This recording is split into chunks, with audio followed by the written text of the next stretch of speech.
Leo, welcome to my Leo energy video. Leo energy in general. And I know a lot about Leo because my sister was a full on Leo.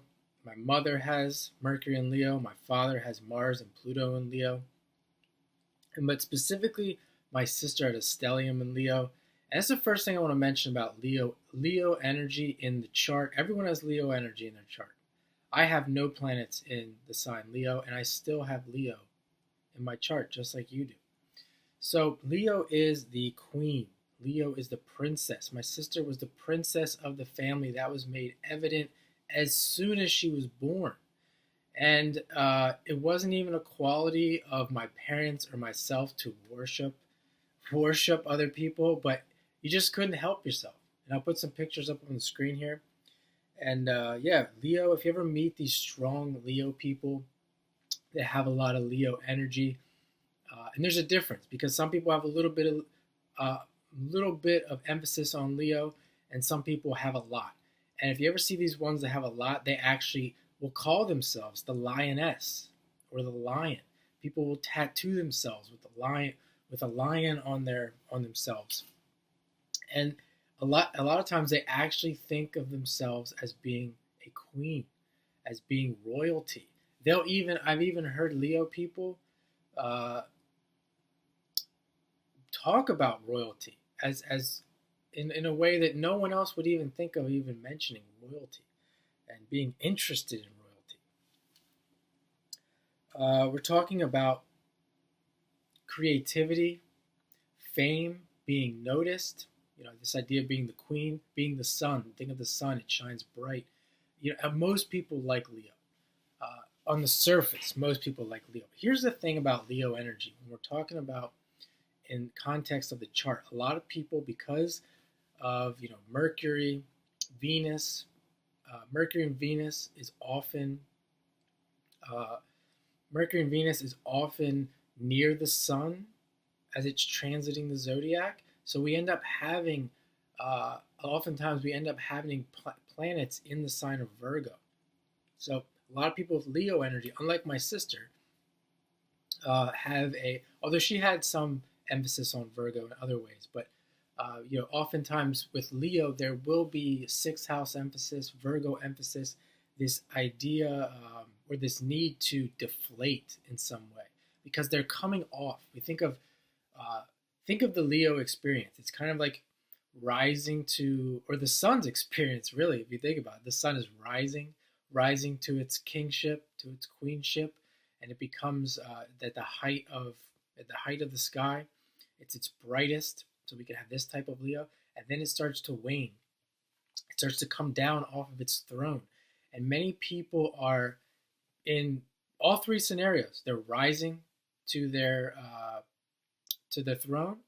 They're at the pinnacle. They're sitting on their throne, and they're falling off their throne. They're becoming dethroned. So many people with Leo energy will struggle with this phenomenon because they're on their way. They're either on their way up or they're on their way down. And either way, for these people, it's a struggle, and it can create a lot of conflict in the life because the sun, particularly if you're a sun in Leo, you wonder if you're not privy to astrology and you're not privy to what the things that I'm saying, and you don't really look at it like that. You will wonder. You will be in a constant state of uncertainty. Why is this happening? Why is this happening? Um, and not until you really learn, which I can help. If anyone out there wants a reading, uh, this is what I do with life path astrology, evolutionary astrology, finding out the why. Why is this happening? And as the person gets older, hopefully they'll start to come to this understanding and not cling to the Leo so much. Either if you're going up or you're going down, it'll happen when it's going to happen. You'll have experience, and even just in general, everyone will have experiences where they'll shine, and then they'll have experiences where they're kind of in the background. This is just common sense in general.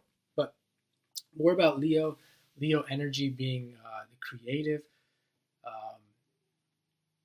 And I think of I think of my sister, I would say this is where we clashed, is that, me having more uh, practical energy with Capricorn Aquarius, that she always wanted to be in this happy, happy state.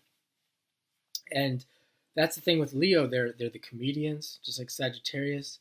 They're funny. They're lighthearted. They want to have fun. They're playful. Uh, Sex is associated with Leo for that reason. Romance, and this is one of the reasons why I like Leo, is that they are the children of the zodiac. They're so much fun, and if Leo can tap into that energy, even if you have the other placements, the Virgo placements I'm talking about, you can learn to have fun and laugh. You can learn to laugh at life. This is the great thing about Leo. Leo can laugh if like a really experienced Leo can laugh at life. They can laugh at this downfall because it's not truly a downfall. It's not like life is over and you can't have fun. Or you can laugh at this rise when you really understand cycles.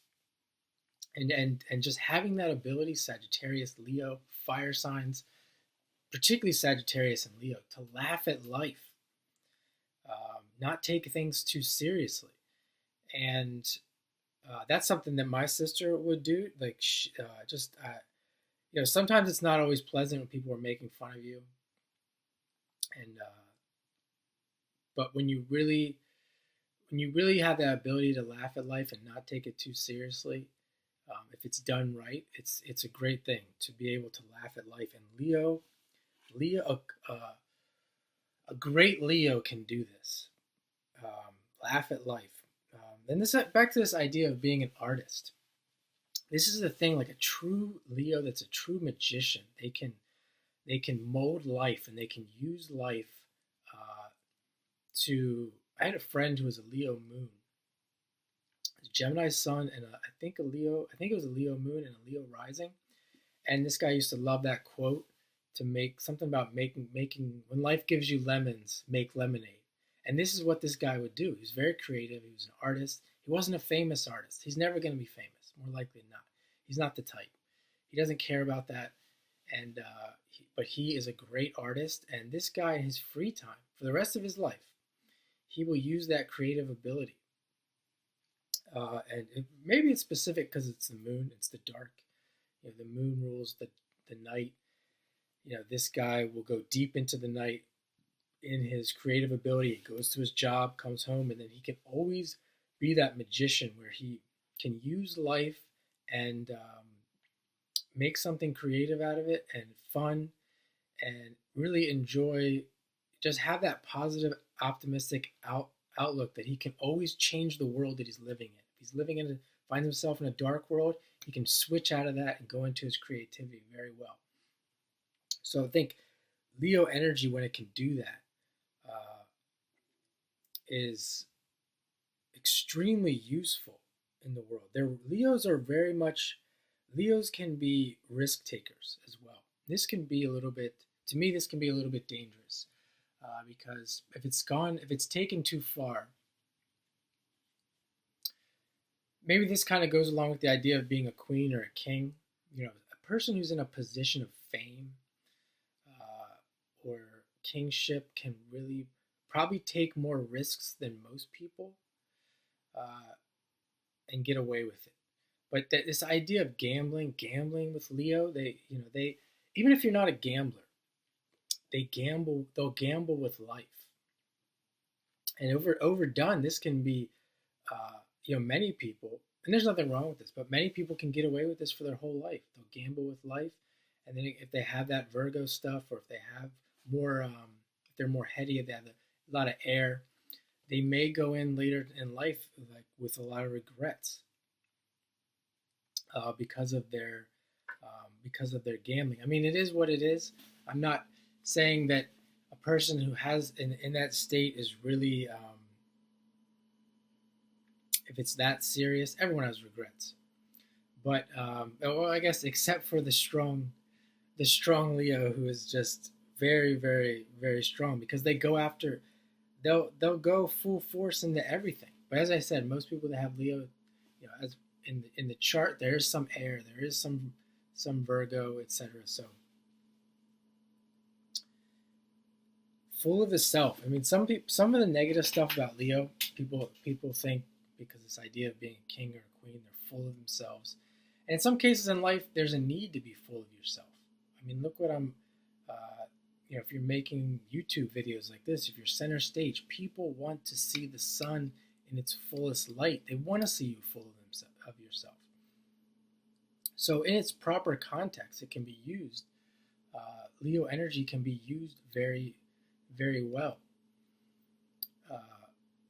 And by no means is Leo energy narcissistic. I think if Leo energy becomes narcissistic, if it becomes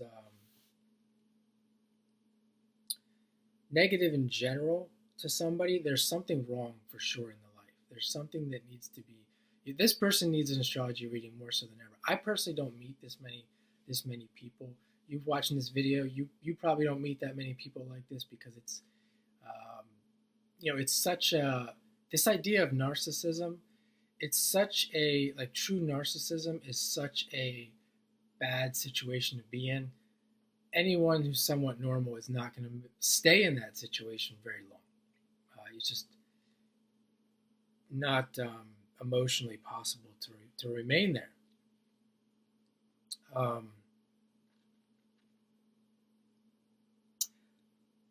But yeah, that's a short synopsis of Leo energy. Let me know down in the comments what you think. And as I said, Leo is some of my favorite. My favorite energy is Leo. Maybe again because it's not highlighted in my chart. Maybe it's because of my sister. Leo Aquarius as well. The polarity. Leo Aquarius is just it's fun energy. It's the fun energy of the zodiac.